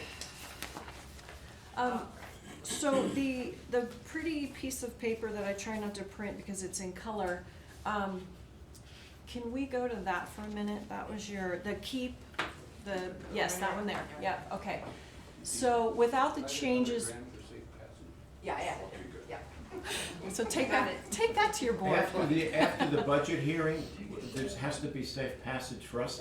Yes, We can take care of that, that's not a We problem. can help you with We that. have the staff for You're gonna have that. to, I'm afraid. And you get to ride in a brand new car. Well, not yet, it won't be. Bulletproof. Yeah, that's right. Yeah. With- We have ballistic All vest. right. I hope it's not a Hearst. Yeah, you'd rather ride with us than Warren's. All right. Okay. Okay, so this, so we'll just, okay, I'm gonna bring up the wage study. Okay. What I see is commitment from this board for we've committed to salaries and stuff.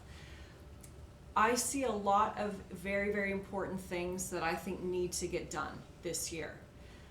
Why I would suggest splitting the wage study in two, and we would have different options, I would say take elected officials out of it for year one, and even take some BOCC departments out of it for year one, put them to year two, so it gives confidence countywide that they are going to fund the second half of its second year, because they are the ones missing out first year. Okay, I'm okay with number one, but not number two, because I don't think that the people in the BOCC should be singled out. Okay? Well, and I wouldn't do this arbitrarily. I would do it based on Sylvia's thing, and I wouldn't say BOCC in general, because we already heard Callahan's 40%. He's Yeah, got he's employees way 40%. Mhm. So I would ask for an analysis from auditor and along with HR to come forward and say, these are the things, these are the departments that are really suffering, and view that. I mean, that's just You mean my within idea. BOCC? Within BOCC, yes. Okay. If that was something, it would not be arbitrary. I wouldn't like pick them out of a hat or something. It would be very strategic, I guess is what I would say, because there have been some mid-year raises. There have been some departments who have been brought up, 720 plan, things like that. So that's where I'm going, only because I see some of these things that are super, super important, and I'm just really concerned that funding it all year one, we can't do some of the really important things. Yeah, I don't, okay, let me, And we may not be there yet. We don't need to make the decision today. No. I'm just But telling we can you. work that into a scenario. Yes. Yeah, I still have an issue with the 2-year implementation, only Sure. because if I go by the history of prior boards, it doesn't happen.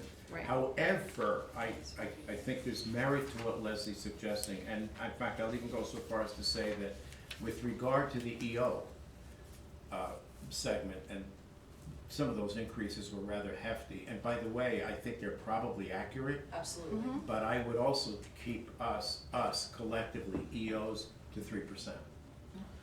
And Commissioners, can I just point out that EOs haven't seen a raise except for the one You're right. negotiated by Barry McHugh in at least 5 years. yeah. Well, the rest of the county has. And I mean, we're the ones taking it in the shorts, in this thing every year. And I'm sorry, it's a small amount of money. Yeah, we're way out of whack.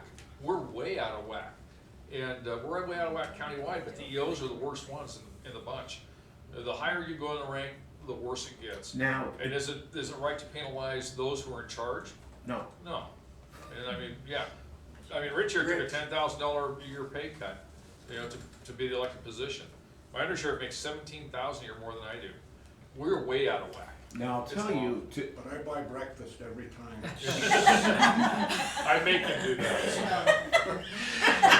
never mind. But once again, I mean, we volunteered. We actually put our own money, our own heart, our own time. We volunteered to do this. So I want to have a balance there, because my family took a pay cut too, 20% for me to take this job.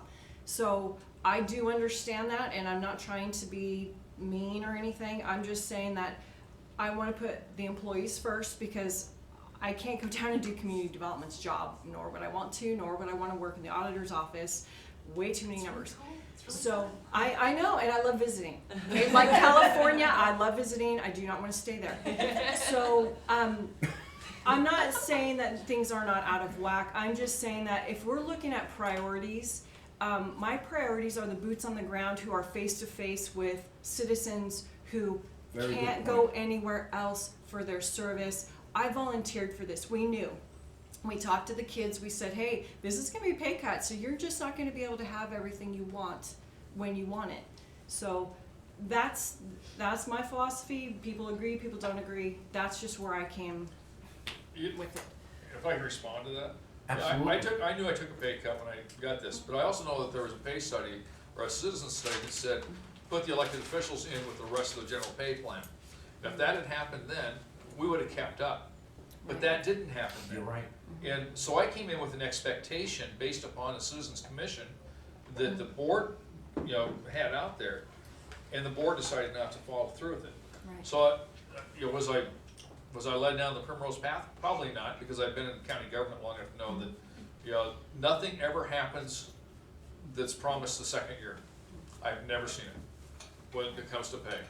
And this is my 18th board to deal with. So I mean, that's just the fact. And I mean, and there's no qualms about it. I'm in my last 18 months or 19 months of employment here. I'm gonna retire. So this really has very little impact to me personally, but it has impact to, finding good qualified people to do the job down the road. You're right. And you keep kicking this can down the road, and it never gets picked up. So. I would say too that part of the wage study and the work that Sylvia did was to fix the entire Precisely. compensation Precisely. process. So, but it sounds like Commissioner Duncan's idea is a good faith offer, saying, this would give confidence to the other groups that the second half would happen. Yeah. So And it's I'm- worth a I'm- scenario yes, calculation, and it I'm- sounds like. Yeah, it's just because I hear some of these things that we cannot do without. I mean, community development is a big, big deal. The board is mandated that people have to go there for everything they wanna do. I want the best service down there, because we're Absolutely. affecting people's daily lives down Absolutely. there. So to me, that is a priority. Motor vehicle licensing, driver's licensing, those things affect people's They're lives. the face of the county. They are. Yeah. So to me, that's more of a priority than my, being able to buy clothes or whatever. I get hand-me-downs, it's fine. And Ben, your point is well taken, but I think I'm with Leslie on this in the sense that if there's gonna be a haircut, let it be with the EOs. I don't have a problem taking, doing 3% this year, which, by the way, I tried to do last year, as you recall, was $24,000, and I couldn't get a second vote on the 720 plan if I didn't give that up. So I'm fine with doing 3% for us, but going to a 2-year implementation for the EOs so that we can do the 1-year implementation for everybody else. That's where my head is at. So it's just scenarios. I mean, if we can make it all work out and the unicorn shows up with the bag of money, I'm fine with that. But right now, But your I don't point see is it. well taken. The last increase was what, 2012?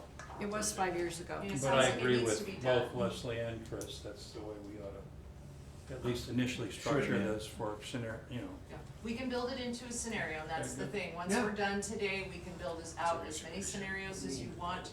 You wanna have lots of choices, and I like where this board is going, thinking strategically, thinking outside of the box, cause it's a big process. Dan, you wanted to? Leslie, we've had some conversations, and I've heard other boards make reference to what I'm about to say. But when you talk about giving some people some money and other people's not, my experience, having been in government almost my entire adult life, is that if the rising tide doesn't raise all the ships, you're just creating a bigger problem down the road. It creates compression problems. I'm not speaking specific to the elected officials, but philosophically, I think that if you start going into that direction, you create more problems than you ever solve. And again, I'm speaking specific to, why don't we give these people this and let them wait for that? Like Ben said, it never works, and you just. Well, like Dina, back to Dina's point, run the scenario. Sure, And we let's can see run where this we go. scenario, also keep in mind too, if we are gonna raise medical premiums, then we probably, at least for the employees, we should do it in one shot, because if we're gonna be Yes. asking for more, that, Absolutely. there'll be that disparate There's a lot of impact, moving parts. and that would be hard. So there's another point. If you're gonna raise the medical premiums, then I lose money. No, And all I, the EOs lose money, and the 3% won't Right. cover it. So we end up losing money. I mean, I've lost my purchasing power over the last 5 years. And now, and when I first became elected official, we didn't pay a copay at all in our medical, so then I lost money when we went to the copays. You're gonna raise my copay, I'm not gonna get enough raise to cover it, I still continue to lose money. Why would people want to put their head in the noose and run for a public office if they can't be fairly compensated? And that's my point. No, I think you're right. I think it's a valid point. But then again, if you're at, I don't, off the top of my head, I'm not sure where your wage is at, but if it's 80, 86,996 annually. can't you make it 87? We can see. You're the one who said it, I don't, so. All right, so basically 3%, quick math, you're gonna be at $2,600. So if you lose a quarter of that in taxes, you're gonna be down to about 2,000, which is about $180 a month. If you lose another 30 a month, hypothetically, in copay or in increased, premium, you're still coming out ahead by $150 a month. But I haven't kept up with the cost of living over the last 5 years. But you, 3 years ago, signed up again. You're right, I did. Hoping that maybe, hope beyond hope, that we could have a board that And I would understands this. I would tell anybody running for elected office to never do it for the pay, Nope. ever. Oh, Do it for I- the pay. If So- I wanted to do something for the pay, I would've gone to the private sector a long time ago. Absolutely. Yeah. But I would expect, I've never seen an organization other than county government where the people at the top make less than their subordinates. That's a good Duly point. noted, and it's Except just a the president. scenario.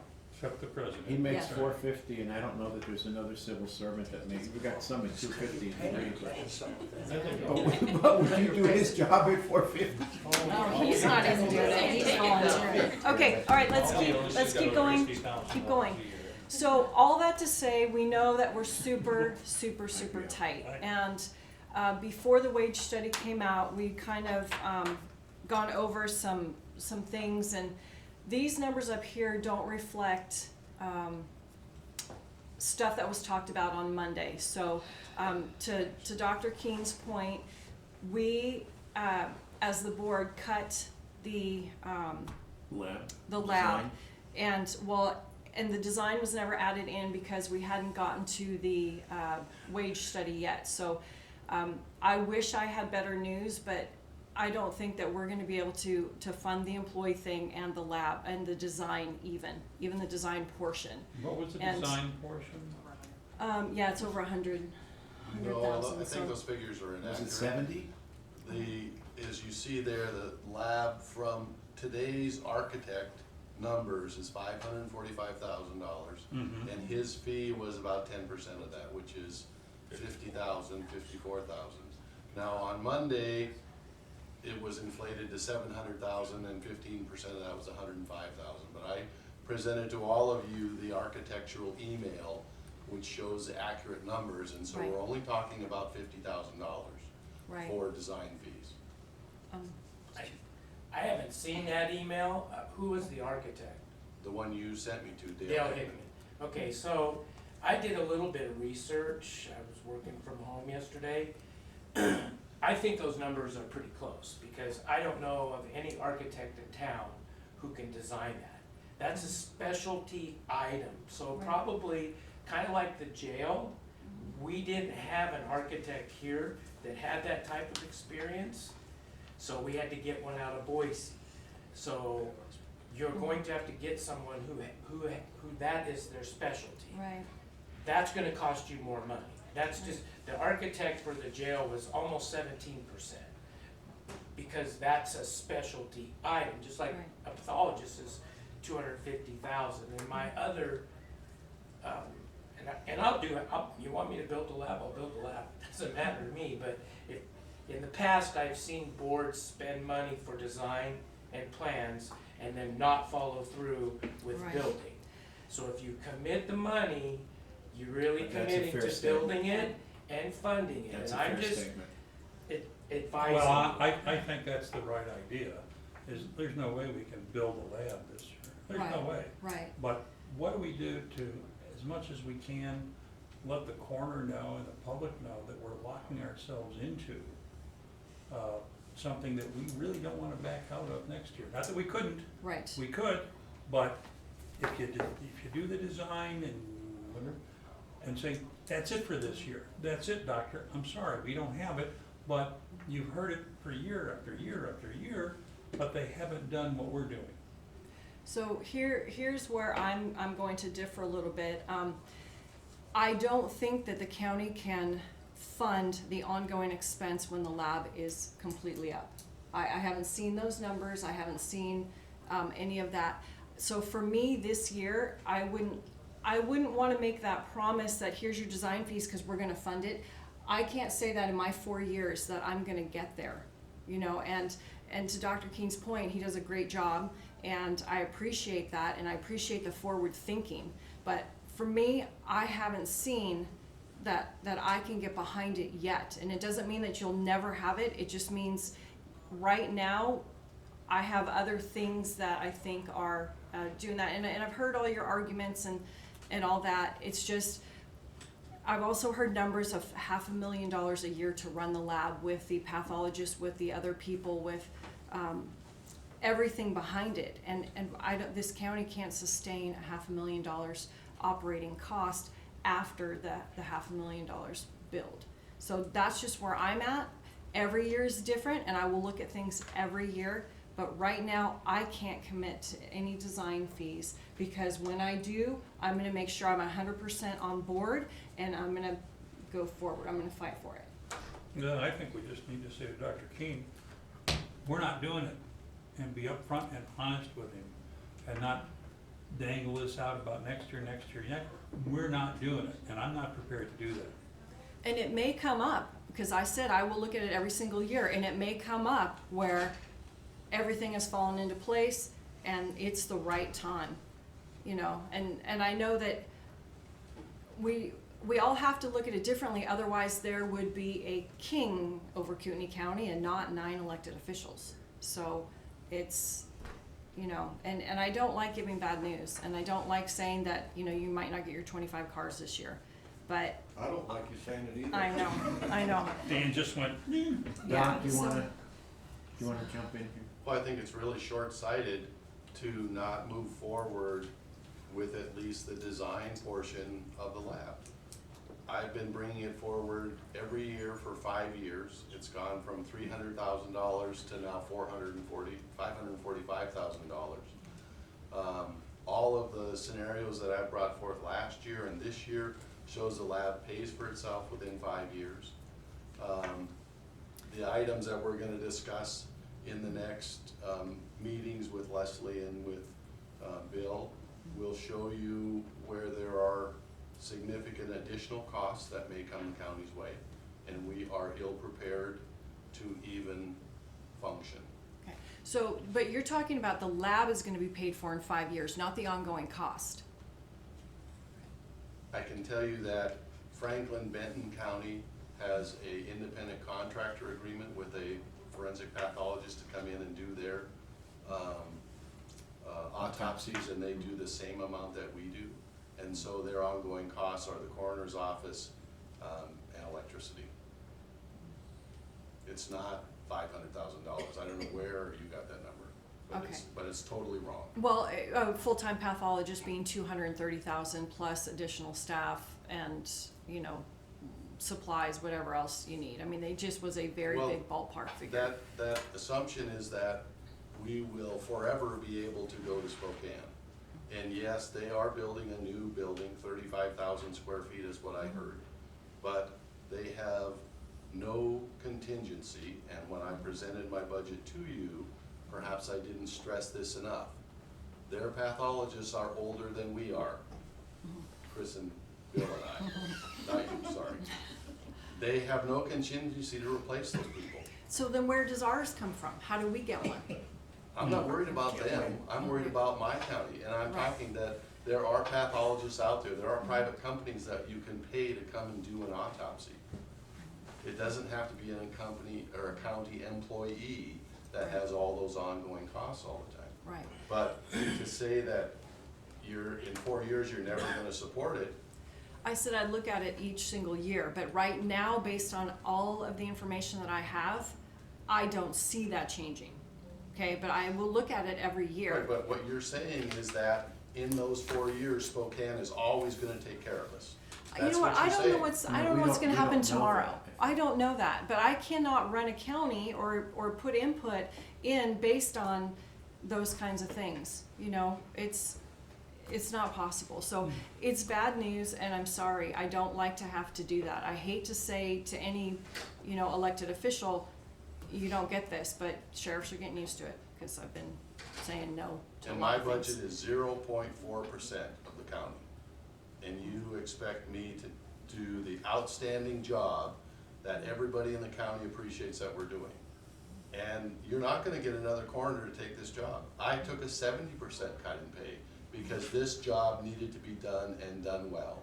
And I brought all of my 35 years of strategic planning and medical education forward to this county in order to do a good job for the citizens of this county.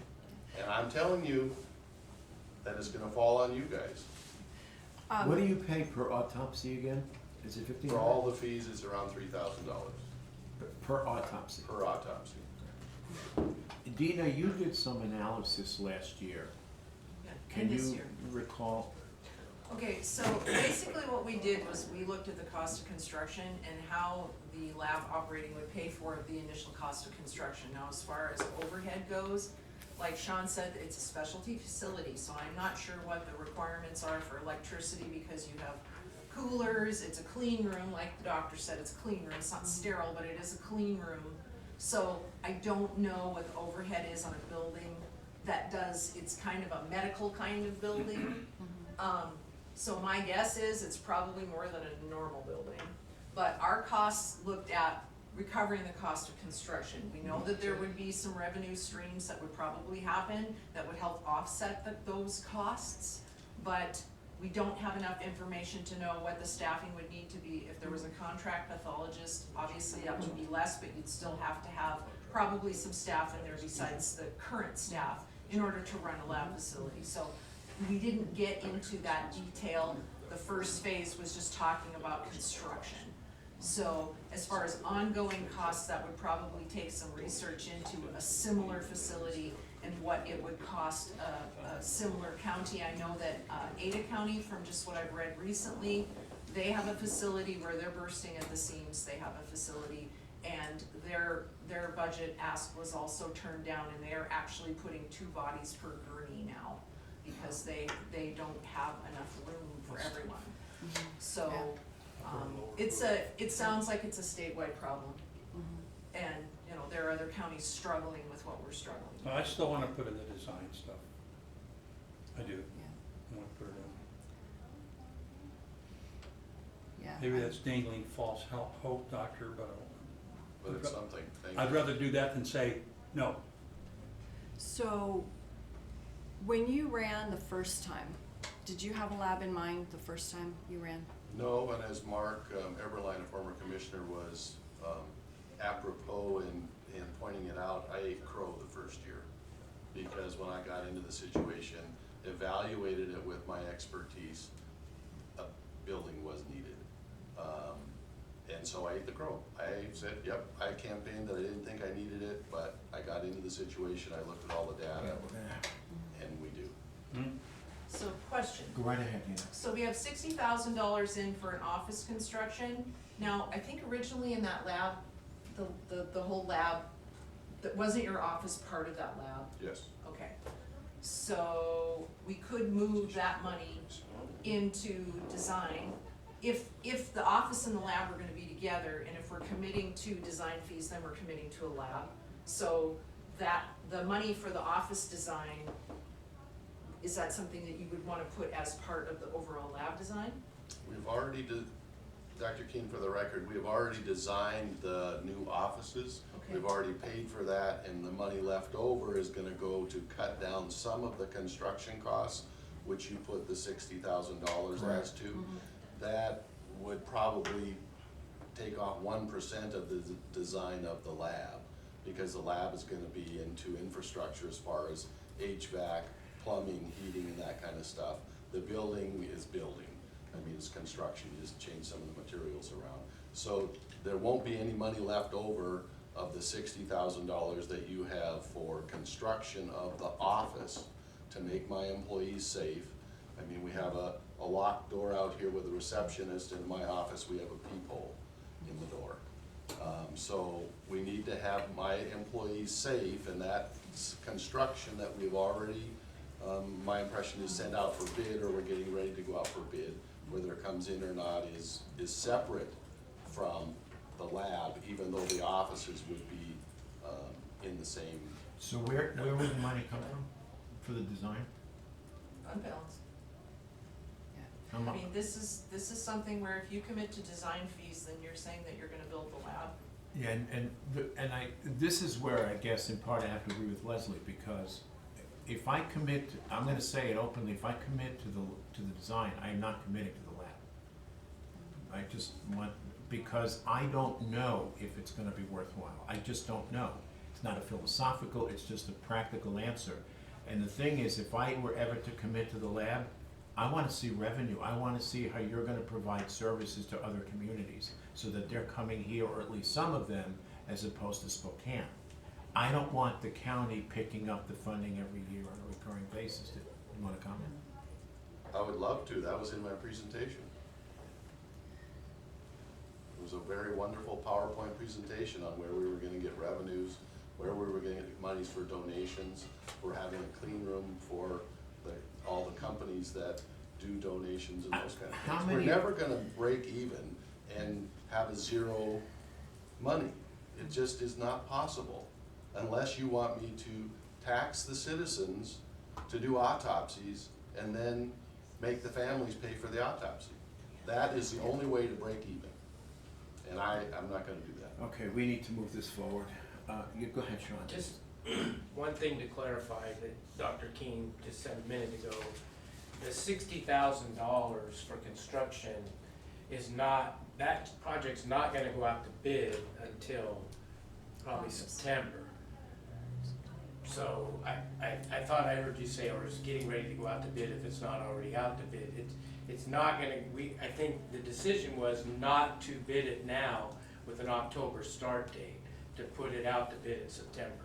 So that's what we're gonna do, Dr. King. That information didn't come back. Sure, so, and that I wanted to make you aware of that. yeah, and that 60,000 is what I'm trying to keep in the budget, no matter what, and that's why I'm talking about trying to fund, split up the wage salary so we can keep that $60,000 in there, so we can address some of these crucial IT issues that affect our service. So that's kind of where I'm at, and so I can't support design this year at all because I have to get behind the lab completely, and that's just where I'm at, and it's not, it's not a happy thing, and I understand that. What's the figure again for design? We need a figure. I'm gonna just, 55? no, I think it's gonna be, I think with the way construction is now, you can get a pole barn for less than $500,000. I think it's gonna be $100,000 or more just for design. The market is so hot, if you look at that bid from the 911 pole barn, it's almost $500,000. It's a stick-built building, the work release center is, so there's gonna be a lot of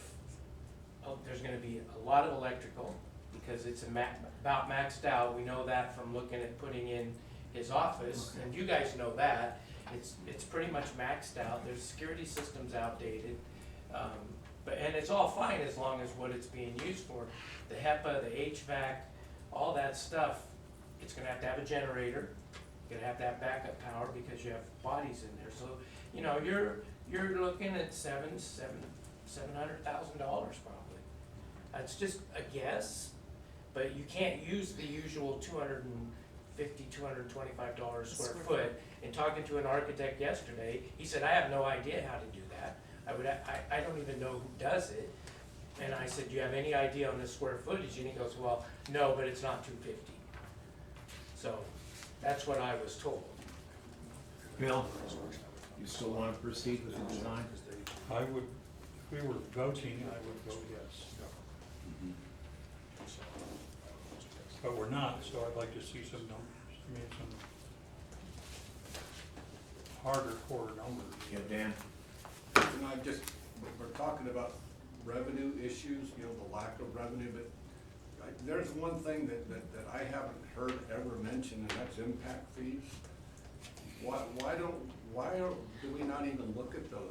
To me, in my world, we're missing the biggest boat out there for brick and mortar. Do you wanna take that or? I can, no, go ahead, start. Well, you fill in what I miss. State law says we can collect impact fees. When you look at the numbers, the hardcore numbers, the only thing impact fees can be used for are assets that last more than 10 years. Bricks and mortar or things that last for 10 years. Yes, so looking at that, if the county were to do that, it would be between $800 and $1,200 a home, okay? By the time you add that up, it didn't seem feasible for the commissioners to go after impact fees because a building is $6 million. How long is it gonna take us to build up a $6 million thing? And I'm not saying it's not right, it's just when we visited it, it did not make sense. Well, would we have been doing this when we should have been?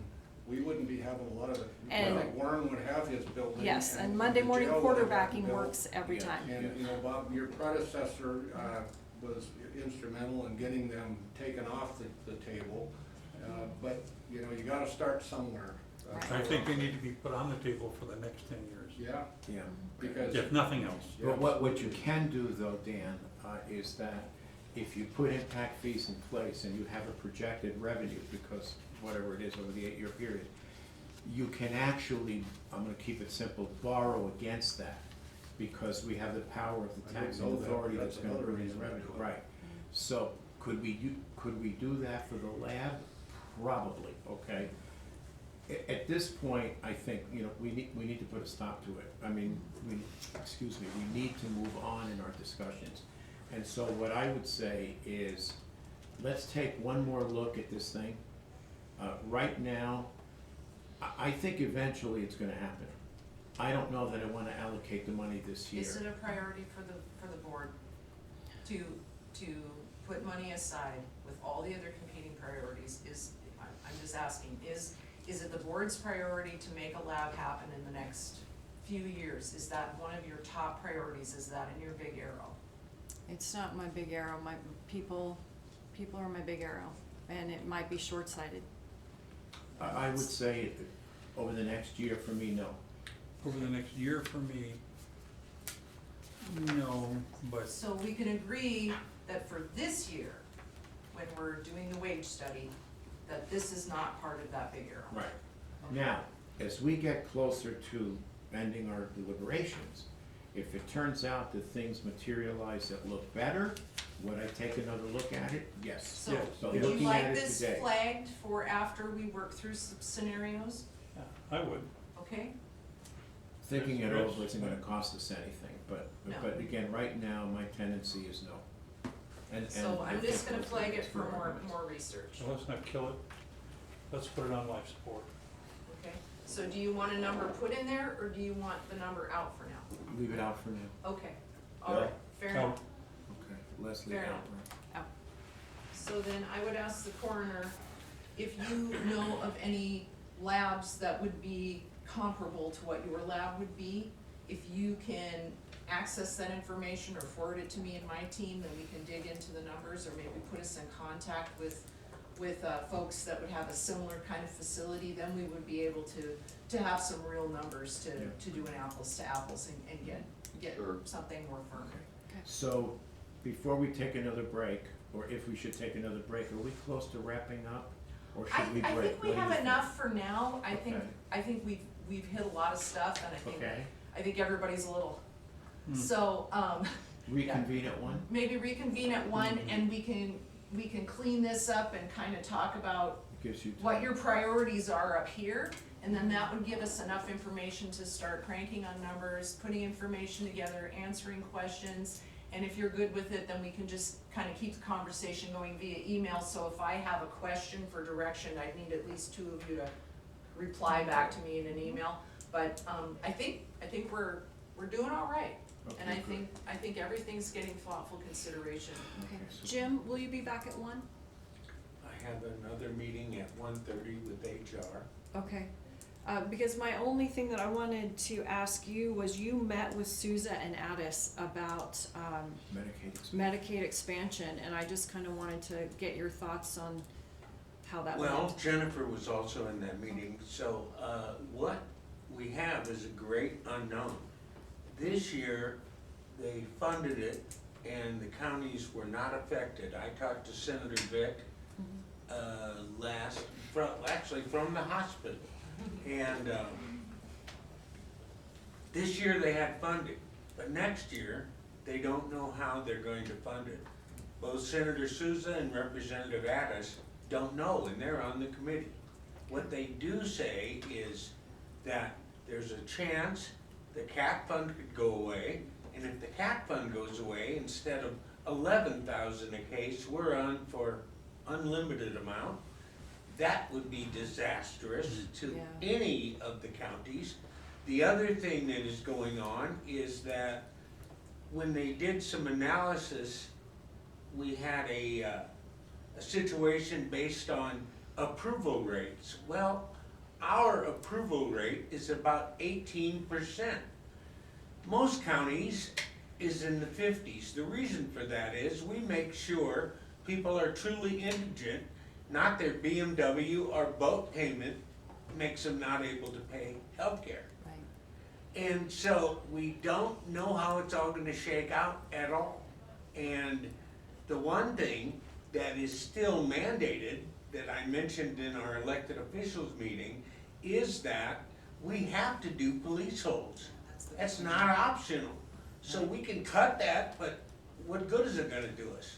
Because it's just like if you cut the fuel budget to zero, they're gonna have to have fuel for their cars. Right. So it's a big question, and the fact that we are already funding it out of fund balance makes sense, if you want my opinion, because who knows what is gonna happen to that fund balance. Right. So that helps our budget for this year, but we have to be very cautious of the use of Fund 10 going forward, because I'm hearing a quota system.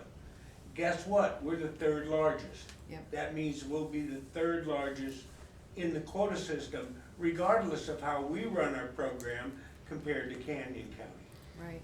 So what I'm hearing though, the police hold is concerning. So if there is some extra funds laying around, we may want to put it back into police holds. Or at least we want to keep them there for that. Okay. Just keep it flat. Because that's not, again, it's a mandated service, we have to provide that, and we have to pay for it. Okay, I've made a note just to keep police holds flat year over year. Okay. Just Jen? in that meeting, they were talking about them going to the federal government and asking for waivers, so that's gonna affect maybe this police hold situation. And they're having hearings in August and September of this committee as they go along, and we're probably gonna have Shelley be part of that. So we will have Shelley be Yes. part of that. So we're getting more information as it goes, but. Yeah. Okay. It's a fluid situation, and it's something we're just getting stuck with. Yeah, it's. Yeah, and I think as far for this budget cycle, trying to factor anything in for Medicaid expansion is almost impossible. I mean, you can make assumptions with some things where you can make an even reasonable guess. We can't do that here. Oh, No. piggybacking on what Jim said too, I mean, we're lucky that we have a county assistance program that is aggressive at making sure that people are qualified to get the assistance, and their collections efforts have been extraordinary, and Absolutely. they have been said, the rest of the state, the other counties, look to Kootenai County as the leader in their practices. So we have the ability to use some fund balance to help offset our budget. Now, if Medicaid expansion comes and takes that, we're not gonna have that luxury. Well, Yeah. So, Yeah, it's a question mark. So might as well use it now. so, that is plugged in. yeah, exactly. We have about 3.1 million in Fund 40. Yeah. Right. Dan? Chris, I think everybody wants to go to lunch, and I don't wanna be that guy. Oh, no, I'm ready to end it. At the end of class, that's keeping the teacher going, but can we just touch quickly on the fund, or the holiday buyback, or I think it's a fairly easy one to cover, in the sense that we pay the money, we have to pay holiday pay anyway, and Dina, or is this a good time, or should we? Sure, I can bring it up. We keep focusing on the idea of holiday buyback, but it's just holiday pay. We pay it whether you call it that or not. You know, we're a 24/7 operation. We got people that can't take the time off, and they elect to take the time at the end of the year rather than get it in their paycheck. When you say we're paying for it anyway, help me understand that. I can help you with that. Yeah, please. We're paying, we give the option up to 40 hours that they can claim in their holiday pay right now. Right. So we pay that check once a year. It's counted separately, goes to the clerk's office, they issue the check, and I think it's the first pay period in December, is that right, Jim? Because we can't give them the time off. If we have to give them all the time off that they accrue, these people who are a holiday falls on a regular day off, or they work the holiday, not the people that, like Dan and I, we take the holidays off. Right. Yeah, but these people that have to work, then we pay for that. We pay for it at a straight time rate. But if I have to give them that time off, then I have to backfill Then those you gotta shifts backfill with at OT. time and a half rate. So it makes a lot more economic sense. Now, in the past, there's been a small, and we didn't know that until this year, there was a small amount of money put aside for patrolling the jail, but it didn't cover it all. So the rest of it, we were coming out of salvage. Long time ago, before the 911 came under the sheriff, when it was still under the commissioners, they just started paying all of their holiday time, period, done. And I'm not sure if that was one check a year or if that was as each holiday was accrued. It's 80 hours too, Ben. But it was 80 hours, and they just paid that straight out. And that was, but there was no money budgeted for it. But they'd had so much vacancy there that they were taking out of salvage. Well, fortunately, we've reduced that vacancies to a small amount, and we don't have that salvage there. And when I realized that there wasn't money actually being budgeted for this, I went to my staff and said, we have to put it in the budget this year. That's the only proper way to account for it, is to what we're paying, is to budget for it. We know we're gonna have to spend it, and quite frankly, it's a heck of a lot cheaper than paying time and a half to do it. And how accurate is the 74,000? That is what's budgeted right now. So right But now, that's not enough. right, so what this shows is, this is the trend of holiday buyback that's paid out. I have 18 here because, like the sheriff said, the majority of the holiday buyback is paid for around Christmas time. So our fiscal Christmas time was December 2018, which is our current fiscal year. So But- this will likely be a little larger, Well- but the lion's share. Well, is- it'll be a lot larger because I limited it this year, because I didn't think we had the salary salvage. So I limited it to 20 hours max. Right, so that's why you And see so, that go so we down. cut a significant amount. I would use those first 2 years as much closer to your average, where we were paying the 40 hours. And that's only half of the holidays. That's all the holidays for 911, and only half the holidays for the operations and jail staff. So I mean, you know, there's a couple of records in civil where a holiday falls on a regular day off, so they accrue that. But those are the exceptions, not the rules. Yeah. So, Kim, do you have any background with this? Just the Okay. budget information that existed. Yeah, the 74,000. The 74. Are we over budgeting there? Can we reduce it? oh heavens no, we're $43,000 under budget this year. So- And that was at 117,000 spent this fiscal year, where normally if we were doing the 40 hours, we're between 178 and 171. Yeah. So these are actual dollars paid out. This is the total for these years. This year we'll have some more because this is fiscal 19. Oh, I'm sorry, I didn't realize that was Well, added to. yeah, Forgive me. Okay. Yeah, see, and for the 2018 number, remember, that's the year that I limited to 20 hours in December, not 40.